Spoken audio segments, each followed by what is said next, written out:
it's about organizations and salespeople when they introduce themselves to their prospects for the first time. They always start with, we do this and we have that. And customers are not really interested in what you have before they can understand what's in it for them. It's really about customer centricity in sales and marketing and really in organizational communications. Welcome to the My Future Business Show, where we get you in front of your best audience and keep you there. Not only are we interviewing the biggest names in business to help you become even more successful, we're inviting you to book your spot on the show to help you grow your business. So at the end of the call, make sure you fill in the interview application form at myfuturebusiness.com/interviews. Hi and welcome to the My Future Business Show. I am your host, Rick Nusky, and on today's show, I have Peter Strokkorb with me on the line. Now, I'm not sure where you are. Are you in the US or are you in Australia at the moment, Peter? I'm actually in sunny Sydney in Australia, down under. Fantastic. And when I speak to my friends in the US, I always say to them that I'm calling them from the future. True, that's true enough said. So how have you been, Peter? What's been happening in your world? Lots of stuff has happened in my world, and I've been battling a battle for some time now that I've finally decided to do something serious about, and that's what I started calling wee syndrome. Oh, okay. Can you tell us a little bit more about that? Yeah, it's wee, not wee, so it's got nothing to do with toddlers and babies and nappies. I was thinking, where's this going? No, it's about organizations and salespeople when they introduce themselves to their prospects for the first time. Mm-hmm. They always start with, we do this and we have that. Mm. And customers are not really interested in what you have before they can understand what's in it for them from what you have, right? So it's really about customer centricity in sales and marketing and really in organizational communications. And it's like a bit of a cancer in the marketing world for novices, isn't it? That they think they have to sell themselves and their virtues, when in actual fact the customer, like you've just said, is not interested in that. They want to know, what solutions can you bring? Yeah, no, exactly. And I think it actually gets drummed into salespeople from the marketing team and from the product managers, that they say, well, our products do this and our software does that and our services are this great, Yep. And we have these other customers. And they just echo that and inadvertently turn customers off at the first point of contact. Mm-hmm. I'd love to come back to all of these things, but what I like to do is open up with a little bit about what Peter is like when he's away from his work life. What do you enjoy doing in your downtime? Well, I'm a family man. I've got 3 kids, 2 of them teenagers, God help me, and one not too far away. Uh-huh. It's quite a lively household, as you can imagine, as a consequence of that. We do lots of sports. There's soccer, tennis. My wife and I would go to the gym, and she runs a bit, whereas I'd like to take the car. But But what I like is I like cooking, and I like entertaining friends and having sort of fine wine and good times. If that doesn't sound too bad. Oh, that sounds very nice to me. Thank you very much for sharing that. I like to do that because it does give a bit of body to the call. We often talk about business and nothing but business, and I thought let's be a little bit different on the My Future Business Show. So thank you for sharing a little bit about. Absolutely, absolutely. There's life beyond work, definitely. Yes, there certainly is. So. I know that you've been working with boards of directors, business owners, CEOs, sales and marketing leaders, and the list goes on and on and on. So tell us a little bit about your business and what you are doing right now. Okay, so look, I go back a little bit further, but I'll be quick about it. Mm-hmm. I spent nearly 20 years in the corporate sector working for small organizations like Sony, Canon, 3M, and CSC, mm-hmm. And I've always it's always bugged me in all those organizations, regardless of whether they're American, Japanese headquartered or Aussie, that the sales and the marketing teams seem to talk more about each other than to each other. And the collaboration between these two is not great. And over the years I've written a book about this phenomenon, and I've developed a methodology to combat it. But really, the main thing is that if we can find some common denominator, some way of rallying the two teams together without resolving to like, whose fault is it, and your leads are no good and that's why we're not following them up, or our leads are great but you're just too lazy to chase them. If we just get away from all that and just focus on one thing, one common denominator, then I think all these problems will go away. And so that's why I've decided to introduce the subject of customer centricity in sales and marketing. And you know, there's research by IBM and partner companies that talk about 87% of CEOs say that their organization is delivering a superior customer experience, yet only 8% of their customers agree. So there's a lot of self-belief. No, we're already customer focused here, but in reality, it's more lip service than actual on the ground experiences by the customers. There seems to be that adversarial relationship between the sales and marketing team, even though you're inside the same business, isn't it? Yes, there is, and particularly if you ask salespeople, they say yes, marketing could support us better, and that's the nicest thing they say. But if you talk to marketing people, they go, no, we don't have that problem here, and it's purely because of concern that they may be blamed if they did acknowledge the problem is real, right? And it almost reminds me a bit of the Hans Christian Andersen story of the Emperor's New Clothes, where the two tailors from out of town fool the emperor into believing he's got the finest clothes on when in reality he's naked. Yep. Yep. But again, I want to get away from that adversarial relationship. I really want them to work together, and that's why my book is called The One Team Method, because I want them to work together as one team. And to do that, I've actually created this list of 10 capabilities that an organization needs to have to make themselves a customer magnet. And it's really a discussion starter and a thought provoker for organizations to start thinking about themselves, like how customer centric are we really beyond what we tell ourselves we are. No, I've seen this 10 critical action points list that you sent through to me, and it's very comprehensive. How did it come about that you developed this particular document? Well, I started to think about, when organizations try to sell to customers, it's always we think about how can we sell. It's all about us, how can we sell to this customer? How can we make our targets? How can we hit our quota? How can we, get the growth into the organization every month, every quarter, every year? Yeah. So it's always about we, hence, we syndrome. But then if you turn it around, you say, what does the customer actually want from us? What if we didn't say, how can we sell this? But if we said, how can we help our customers to buy from us? Is this something that could a customer be? Let's go back to the sales and marketing example. Could it be that marketing's department customer is sales, like an internal customer relationship? They should both be an internal customer to each other, and I'll just briefly expand on that if I may. Yeah, sure. And that is, if you have a one-way communication, as is often the case, and as I've experienced, and you probably have experienced in your professional life as well, is that, marketing is responsible for the website and for white papers and collateral. They might generate the odd lead and throw that over the fence to sales and then wipe their hands, and say, that's our job done, over to you guys, you go now and sell, right?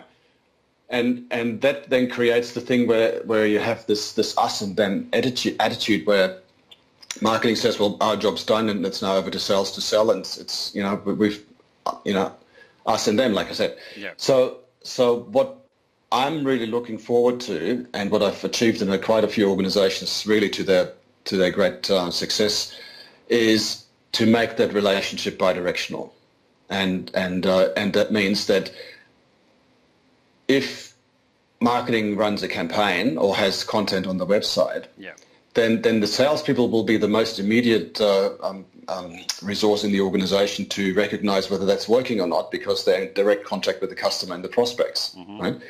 So what we'd like is for that intelligence to go back to marketing, so marketing can optimize and tweak their messaging and say, okay, that works better if we say this, or this particular wording works with this particular audience, let's do more of those, And or conversely, where they say, well, this campaign was a total dud, let's not do that again, and we acknowledge that we both help each other. So it's kind of sales helping marketing so that marketing can help sales. You seem to be knocking down this whole old notion of independent, departmentalized silos within the business, aren't you? Getting them to talk to each other. Yes, well, if you go back to the 1980s and 1990s, the management thinking of the time was that we need to create centers of excellence, you know. And so in creating these centers of excellence, we've actually created silos that stop talking to each other. And now we're trying to break down the barriers again and put Humpty Dumpty back together again, you know. It's true. That's awesome. You have 10 critical points. Are they important in any particular order? Yes, they are. There is an order, although the sequence that I've publicised in the document that you saw is quite a chronological sequence. So you say what do you need to have first, second, third. It's not an order of priority, but not only that, they're also slightly overlapping. So for example, you can't have an effective sales engagement which without a proper value proposition. Yeah. You know. And vice versa. So they are overlapping to some degree, but they're itemized in a logical sequence in terms of chronology. Yeah. Are they? Is this process applicable to any business? It is, although I focus primarily on B2B, so not retail, mainly on business to business. Yeah. And I find that while it does work, it has worked with multinational organisations of very large sizes. It's my target audience is more medium-sized businesses between $5 and $50 million, simply because they're big enough to have to benefit from that, and they're not so big that they can't make a decision internally, and it all becomes too hard. They're still at that size where they're nimble. That's right, and they're often more willing to change than those organisations where the barriers have been well entrenched for a long time, and the reporting line extends to overseas, and it's not our job here, and all that stuff that you're getting there. Yeah, it's funny because I hark back to the old days in corporate world, and I'm hearing this, it brings back some awful memories. That's right. I mean, I had this experience with a really large global software vendor, like one of the really big ones. Yeah. And the local ones were saying, that's a decision that needs to be taken overseas.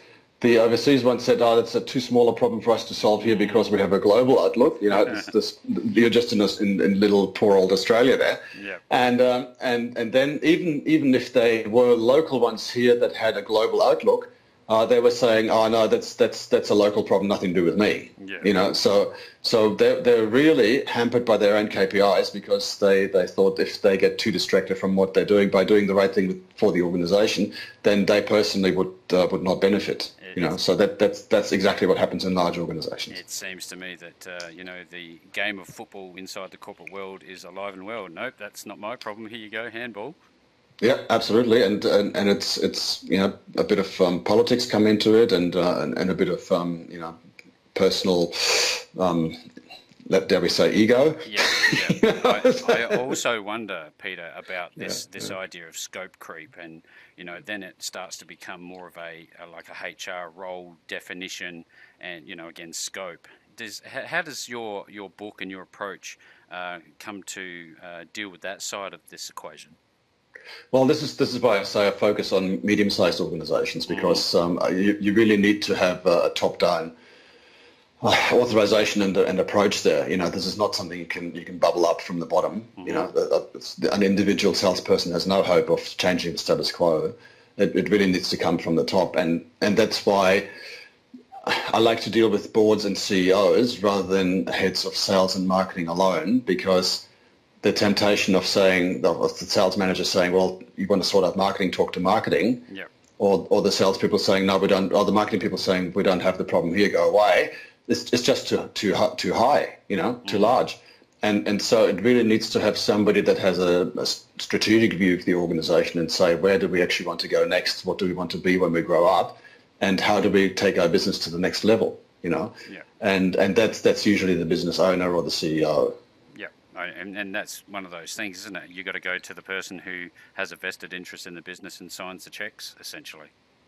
Well, and also that have a personal engagement and passion for this sort of thing, you know. And this is why it's so difficult in these multinational organizations, because everybody has so narrowly defined KPIs that they just feel it's not their job, and then the people whose job it is feel that it's not big enough a problem to warrant it, because they've got a million other things to deal with, including quarterly share market reports and stuff like that. You know, the hard numbers rather than, you know, the relationships between departments. Yeah. I mean, it reminds me a little bit. Have you seen that sketch where this Stone Age people pull a cart with square wheels? Oh, yes, I think I recall it, yes. And there's another Stone Age person offering them round wheels, and they go away, we're too busy. Trying to pull a square wheel cart. That's right. And I don't know if you recall the one where the bird at the top, the single bird at the top, and then there's top level management, then there's middle management, and then there's workers. Have you seen that? No. And the shit flows from the top down. Ah! and everybody seems to be shitting on everybody else. Excuse my French. It's just, I'll get it and I'll send it to you. I think you get a bit of a giggle out of it. It's sad but true, isn't it? Yeah, no, I know it is a little bit comedic, but it is a reflection of many businesses that that you probably deal with on a regular basis. Yes, well, this is why I keep saying I focus on medium-sized businesses, where the business owner is actually the decision maker, or is on the board at least, you know, and there's somebody saying, yeah, let's do this, boys and girls. All right, I'd love to just touch a little bit on some of these 10 points, especially look at this idea of where did all this content come from? Is it purely marketing at the back of this? What's the premise for this document? No, the premise for the document is really that we want business owners and business leaders to take a look at their organization with their customers' eyes, you know, and we want to say, how are you really helping your customer to make a decision to buy from you? You know, because if you're looking, if you're inside the organization looking out and trying to, and going like, how can we sell this to our customers? Then really you're not customer focused, you're product focused or sales focused, right? And so what this document is trying to do is to actually open your eyes to the perspective of the customer and say, what do we need to look like to be attractive to the customer and to get them the confidence to buy from us and to stay with us and give us a repeat business. Right? Go ahead. And that's why I've created the 10 points, because if you don't sort of make it a bit of a list that you can check and you can say where we already well covered, you know, where do we have things under control, where do we still need a bit of work, and actually what are we still missing altogether, then you can get a bit of insight into what needs doing, and then you can formulate a plan from there. But if you're every day caught up in the how much can we sell today to as many customers as possible, then you don't get that perspective. I can see. And you will get stuck as an organization. You will have initial growth, but then it'll plateau out and you won't know why. And on that, I was just about to say that medium-sized businesses would come to this point in time where they still want to grow, but then they suffer these growing pains because maybe they don't know these 10 steps. Well, look, I can give you a concrete example. I won't name names, but there's an organization I'm dealing with that were coming to me and said, look, we want to grow to the next level, and can you help us? And I said, yes, and here's a plan. And then they went and hired 3 new salespeople, you know. And I said, guys, did you think this through? Because they're saying, but we've got more sales now with the new salespeople. And I say, yeah, okay, you will get an initial hit in revenue, but you haven't solved the fundamental problem of that you're still in inward-looking mode and trying to sell outwardly. Instead of taking the organization to the next level, making it customer-centric and attracting and retaining business, you know, because we know that it's much easier to retain a customer than to win a new one. And if you gain their trust and give them a good experience, they will have no reason to go anywhere else, you know. So this organization has decided to keep doing the same thing and expect a different result. That's the definition of madness, isn't it? It's attributed to Einstein, and I don't really know whether he actually said it, but it's a good one. I always think of him, but look, if anybody's listening to this and you're a small to medium-sized business, it's definitely sage advice to really look at both your internal customers and your external customers, and look at where you're going in terms of, hey, look, do we have the necessary tools that we need? And if you don't, I'd suggest reaching out to Peter. Where can people find you? I want to talk a little bit about your book next, but where can people find you? The easiest is if you just go to peterstrohkorb.com. So that's PETERSTROHKORB.com, and that's where you find the list of these 10 action items as well. Yeah, I'm looking at all of your website. I always do this prior to the call, and there's lots of information there that's free to download, free to access, and some of the stats on this site are just blow away. I'd love to just ask you a little bit about how did this Australia/US relationship develop for your business? Okay. So, you know how the saying that the harder I work, the luckier I get. Yes, yes. so it was a bit like that. I met this American-based CEO in Sydney. Yep. And we were both doing a customer centricity program. And we got to talking, and I said, why did you come all the way from America to Australia to do this program? And he said, because it's a great program, and it's a thing that we also offer as a service that we offer is an initial assessment of how customer centric is your organization. How ready are your people to make the organization customer centric, right? And it's an initial assessment, and he was so taken with that he wanted to take it to North America. That's amazing. But and obviously it means that there's no such thing over there, right? Now he runs a medium-sized consulting firm out of Dallas in Texas. Yep. And he wanted to broaden his horizons into customer centricity, customer experience. And we got to talk about but what do you do after? You've done the assessment, and then what? And so I said, look, here's a methodology called the One Team Method that you can just pull off the shelf and apply to anybody who's done the assessment, and you've got something else to sell to them and retain the engagement, And so we struck a deal, and we had signed a licensing agreement whereby they would license my methodology into the US market. But the reason I came up with this list of 10 action items is that it's really a highly condensed version of the book, and it gives people this checklist for themselves. So this sort of self-assessment opportunity to just in 5 or 10 minutes to see where they're actually at in their business and what the opportunities are for growth. I can see what's happening now. So you're using this checklist as the conversation starter, as opposed that's right. As opposed to the book, which is more in depth. Yeah, because in all honesty, Rick, what happens if I send the book? They go, okay, give me a couple of months to read this, and then come back to me. And you lose it. And I don't want to do that. No. So I just say, look, here's a quick thing, and then if you're interested, there's a book as well. So I don't start with the book any longer. Yeah, and it doesn't seem to me, given what I'm learning, to be one of those, start here, finish the whole book, then implement. Is it one of those, go back to an update with yourself? Exactly. And of course, with 300 pages, the book is much more comprehensive than the 10-point list. But you don't need to read the book to benefit from the method. No. It's because the method exists, and we can implement it, and I can probably tell you in 15 or 20 minutes what needs doing. You don't need to spend like a couple of weeks reading my book, but you can, of course, if you want to, and it's available in all good Amazon stores. Fantastic. It looks as if here you've got a 5-star rating for this book. So if anybody who's listening and wants this book, first touch base with Peter at PETERSTROHKORB.com. Peter, it's been an absolute joy having you on the show today. I'm sure we could go through each and every of the 10 steps and talk about it in far more detail. And, at the end of the day, I'd love to invite you back onto the My Future Business show one day. And I'd love to be back, Rick. Do you mind if I just say one thing? Absolutely. As a bit of an incentive?